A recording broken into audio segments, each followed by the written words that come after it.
విజయవాడ చెందిన Telugu Desam party MP Kesineni Nani ప్రస్తుతం ముఖ్యమంత్రి వైఎస్ జగన్మోహన్ రెడ్డిని కలిశారు. ప్రస్తుతం నాని మనతో ఉన్నారు. సార్, గడిచిన కొద్ది రోజులుగా తెలుగుదేశం పార్టీ మిమ్మల్ని పొమ్మనకుండా పోగబెట్టినట్టు కనిపిస్తోంది. మీ సంబంధించినటువంటి అభిమానులు పెద్ద ఎత్తున ఆందోళన కూడా చేస్తున్నారు.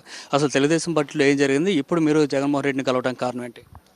ఈరోజు ముఖ్యమంత్రి గారి మర్యాదపూర్వకంగా కలవడం జరిగింది. కాకపోతే ఏంటంటే నేను 2013 జనవరి నుంచి కూడా తెలుగుదేశం పార్టీలో పార్లమెంట్ ఇన్ఛార్జిగా కానీ తర్వాత ఇప్పుడు దాదాపు 9.5 సంవత్సరాలు ఎంపీగా ఉన్నాను. ఆ రోజు నుంచి మరి తెలుగుదేశం పార్టీకి ఆయన చంద్రబాబు నాయుడు గారి పాదయాత్ర నుంచి కూడా ఈ రోజు వరకు పార్టీకి ఒక వెన్నుముకలాగా పనిచేస్తూ వచ్చాను. అట్లాగే ముఖ్యంగా చూస్తే మీరు 2019లో గెలిచిన తర్వాత మరి అన్ని రకాలుగా కూడా అవమానపడ్డా. నేను దగా జరిగింది నాకు.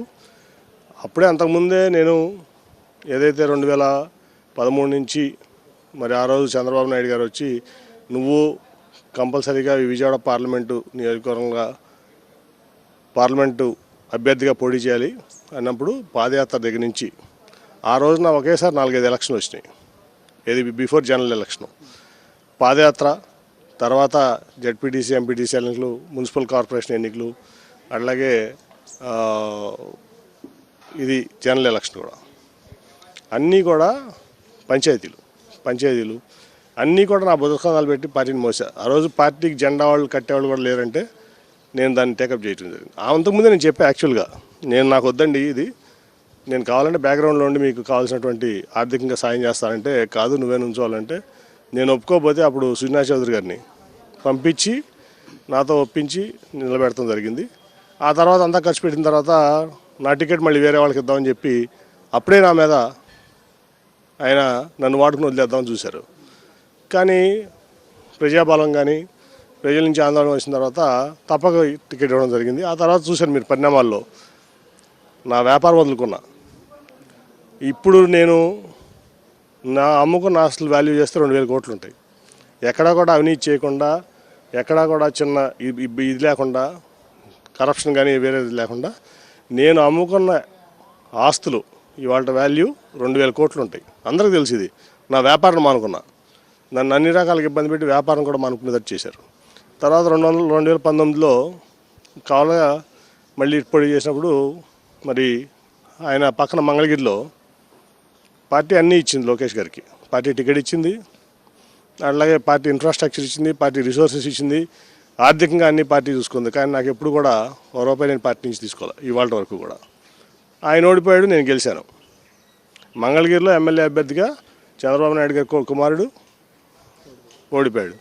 ఎంపీగా నేను పక్కన గెలిచినప్పుడు నేను అనుకున్నాను ఈ పార్టీలో నేను ఒక ముఖ్య పాత్ర పోషించాలి, మళ్ళీ పార్టీని బిల్డ్ చేసి ఈ పార్టీకి మళ్ళీ పూర్వవైభవం తీసుకురావాలని చెప్పి నేను చాలా తపన పడ్డా. చాలా డెడికేటెడ్గా నేను ఎన్ని ఆర్థిక ఇబ్బందులు ఉన్నప్పుడు కూడా ఎవరిని ₹1 నా చేయి చాచకుండా నేను లాక్కుంటూ వచ్చా. ఒక సమయంలో అట్లాగే మధ్యలో కార్పొరేషన్ ఎన్నికలు వచ్చినాయి. నేను పార్లమెంట్లో ఉంటే ఒక రోజు ఫోన్ చేసి ఎక్కడ ఉన్నావు అంటే ఢిల్లీలో ఉన్నాను. మీరు ఇక్కడ మున్సిపల్ కార్పొరేషన్ ఎన్నికలు ఏం చేస్తామంటే అక్కడ ఇన్ఛార్జ్లో ఉన్నారు కానీ చూసుకుంటున్నారు, వాళ్ళకి వదిలేశానని చెప్పడం జరిగింది.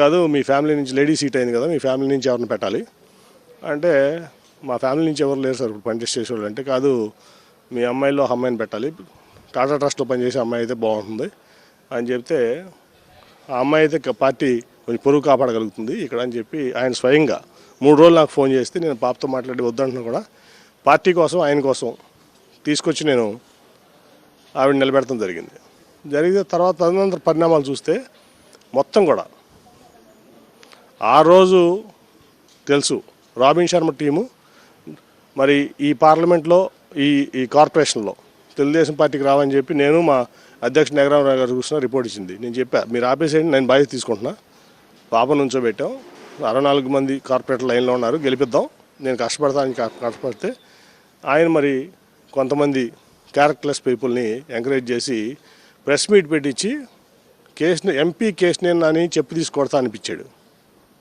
ఒక క్యారెక్టర్లెస్ వ్యక్తితో ఎంపీ కేశినేని నానిని చెప్పు తీసుకొడతానని మీకు కూడా వీడియోస్ మీకు తెలుసు. అట్లాగే ఒక ఆయన పాలిట్ బ్యూరో సభ్యుడు ఒక బ్లాక్మెయిలరు, ఒక ల్యాండ్ గ్రాబరు, ఈ ఎంపీ కేసునని అని ఒక గొట్టంగాడు అన్నాడు అదే ప్రెస్ మీట్లో. ఎంపీ కేసునని అని ఉంటే మేము కలిసి పని చేయమని చెప్తే ఆయన ప్రచారానికి వచ్చి నువ్వు అవసరం లేదు వాళ్ళని ఎమ్మడి పెట్టుకుతా, నువ్వు రావద్దని నన్ను ఇంట్లో కూర్చోబెట్టాడు. అప్పుడు కూడా చాలా అవమానపరిచాడు నన్ను చెప్పు తీసుకొట్టాను మరి చర్యలు లేవు. పార్టీ నుంచి స్పందన లేదు, కనీస స్పందన. గొట్టంగాడన్న స్పందన లేదు. 50 మంది కార్పొరేటర్లు పాపం వాళ్ళ ఆస్తులు ఇది చేసుకుని అమ్ముకుని నుంచుంటే వాళ్ళు మొత్తం ఓడిపోయారు వీళ్ళు చేసిన పనులకి. సరే అది గెలుపు ఓటలు ఇవన్నీ లేకపోతే గెలుస్తారా ఓడతారా జగన్ గారికి వెళ్ళాడు, అది వేరే సంగతి. కానీ ఇన్ని చేసి నన్ను అవమానపరిచి సరే నన్ను తప్పుకోమంటే తప్పుకునేవాడిని మర్యాదపూర్వకంగా. ఓ పక్కేమో చెప్పకుండా వేరే వ్యక్తిని తీసుకొచ్చి ఈ విజయవాడ పార్లమెంట్లో అన్అఫీషియల్గా నాకు చెప్తే నేను నా పని నేను చేసుకునేవాడిని.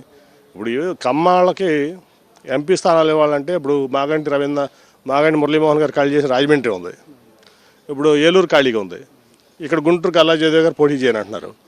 అట్లాగే మన నర్సరాపేట ఖాళీగా ఉంది, 4 సీట్లు ఉన్నాయి విజయవాడ కాక.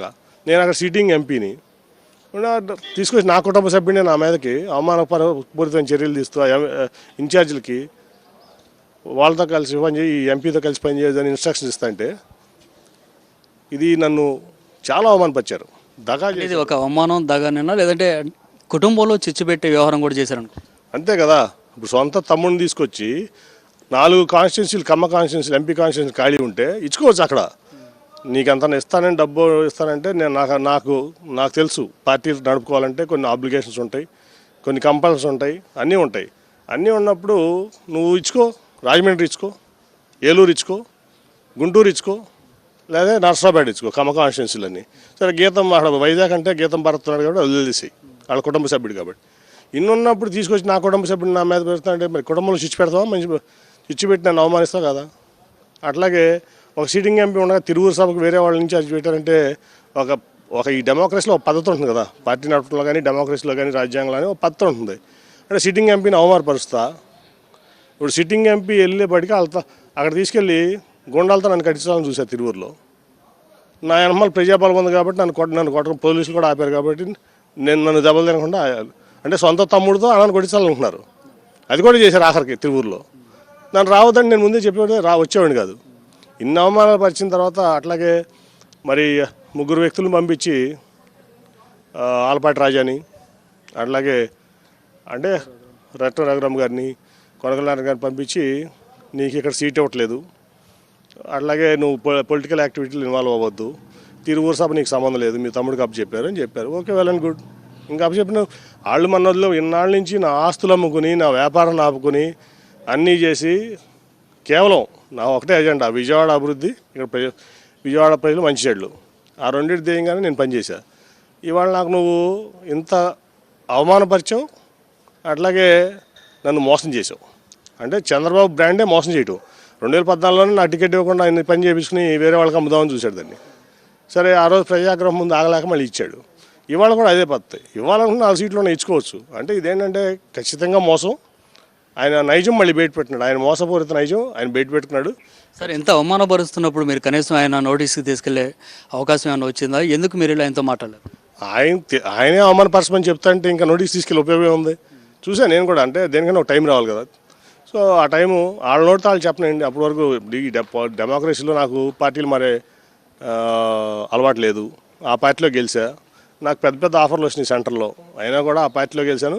కావాలని చెప్పండి, మీరు ఫోర్స్ చేస్తే రాజీనామా చేసేస్తా, కానీ మళ్ళీ నేను గెలుస్తాను లేదో తెలీదు. కానీ అంతే తప్ప నేను ఒక పార్టీలో ఉండి ఒక పార్టీలో రావడం నాకు ఇష్టం ఉండదు. నా ప్రిన్సిపల్స్ విరుద్ధం అని చెప్పడం జరిగింది. మరి అన్నీ కూడా త్యాగం చేసాం ఆయన కోసం, పార్టీ కోసం. సరే, నాకు విజయవాడ ప్రజలకు మంచి జరిగితే చాలు, అట్ ది సేమ్ టైం ఊరికి మంచి జరిగితే చాలు, అభివృద్ధి జరిగితే చాలు అనుకున్నాం, పనిచేసాం. ఇప్పుడు ఆయన చెప్పాడు, ఆయన నోటితో ఆయన నువ్వు వెళ్ళిపో అని చెప్పాడు. ఓకే, అందుకని ఏమంటే నెక్స్ట్ డే మార్నింగే పార్టీ ఇప్పుడు రాజీనామా చేస్తా అని చెప్పాను. ముందు ఇవాళ మెయిల్లో పంపించేస్తున్నాను నా రాజీనామా స్పీకర్ గారికి. అట్లాగే పార్టీకి కూడా లెటర్ పంపించి పార్టీకి కూడా పంపిస్తాం జరుగుతుంది. అట్లాగే ఇవాళ మర్యాదపూర్వకంగా జగన్మోహన్ రెడ్డి గారు కలిశారు. ఎందుకంటే ఆయన ఒక క్రెడిబిలిటీ ఉన్న వ్యక్తి. పేద ప్రజల కోసం ఆయన పడే తప్ప నాకు తెలుసు. ఈరోజు మాటలో ఇంకా బాగా అర్థమైంది నాకు మొదటి నుంచి తెలుసు. ఆయన పేద ప్రజల కోసం పరితపించే వ్యక్తి, సరే కోవిడ్ వల్ల కొంత ఆర్థిక ఇబ్బందుల్లో కొంచెం డెవలప్మెంట్ కొంచెం లేట్ అయినా ఇప్పుడు హ్యాపీనెస్ మ్యాటర్స్. ప్రజలు, పేద ప్రజలు, నిరుపేద ప్రజలు హ్యాపీగా ఉన్నప్పుడు డెవలప్మెంట్ ఆటోమేటిక్గా వస్తుంది. మన మైండ్ ఫ్రెష్గా ఉంటే, మైండ్లో హ్యాపీనెస్ ఉంటే డెవలప్మెంట్ ఆటోమేటిక్గా వస్తుంది. ఆ ప్రాసెస్లో ఆటోమేటిక్గా జరుగుతుంది. నాకు ఆ నమ్మకం ఉంది. కాబట్టి నేను అనేది ఏంటంటే ఖచ్చితంగా పేదల పక్షపాతి జగన్మోహన్ రెడ్డి గారు, దాంట్లో ఎటువంటి డౌట్ లేదు. నాకు తెలుసు ముందు నుంచి. కానీ నేను ఆ పార్టీలో పనిచేస్తున్నా. మీకు తెలుసు పార్లమెంటరీ డెమోక్రసీలో పార్టీలు అయిన దాటి మేము మాట్లాడకూడదు. ఇవాళ నేను స్వేచ్ఛ వచ్చింది నాకు. సో తప్పకుండా ఆయన చేసినటువంటి మోసపూర్తి చర్య ఎందుకు చేశాడో అంటే ఆయన అడగలనా, నేను చెప్పలేను దానికి సమాధానం. ఆయన నైజమే అంతా. నెక్స్ట్ స్టెప్ మీరు ఏ విధంగా అయిపోతున్నారు? ఏమన్నా వైసీపీ తరఫున పోటీ చేసే అవకాశం ఉందా? ముఖ్యమంత్రితో జరిగిన సంభాషణ సందర్భంగా ఏం జరిగింది? రేపు అది ముఖ్యమంత్రి గారిని మర్యాదపూర్వకంగా కలిశాను. ఆయన చాలా బ్రహ్మాండంగా రిసీవ్ చేసుకున్నారు. ఏంటంటే నేను ఆయన మీద వదిలేసాను. ఇంకా నా రాజకీయ భవిష్యత్తుని జగన్మోహన్ రెడ్డి గారి మీద ఆయన ఏ నిర్ణయం తీసుకున్నా నేను ఓకే.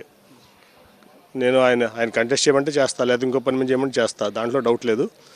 కాకపోతే ఏంటంటే ఇవాళ రాజీనామా లేఖ పంపించి స్పీకర్కి, అట్లాగే పార్టీకి కూడా నా రాజీనామా లేఖ ఇవాళ పంపిస్తాను నేను. సో ఇది పరిస్థితి. మొత్తంగా చంద్రబాబు నాయుడు కేవలం కుట్రలతోటి తమ కుటుంబాన్ని అవమానపరిచారని చెప్తున్నారు. అట్లాగే ఆర్థికంగా కూడా చాలా తీవ్రంగా నష్టపోయాను అని చెప్పి ఆయన చాలా స్పష్టంగా చెప్తున్నారు. అట్లాగే రానున్న రోజుల్లో తెలుగుదేశం పార్టీకి రాజీనామా చేసిన తర్వాత ఒక స్పష్టమైన నిర్ణయం తీసుకుంటానని కేసీఆర్ నాని చెప్తున్నారు. కెమెరా పర్సన్ సాయితో రవీందర్ రెడ్డి, సాక్షి టీవీ, తాడేపల్లి.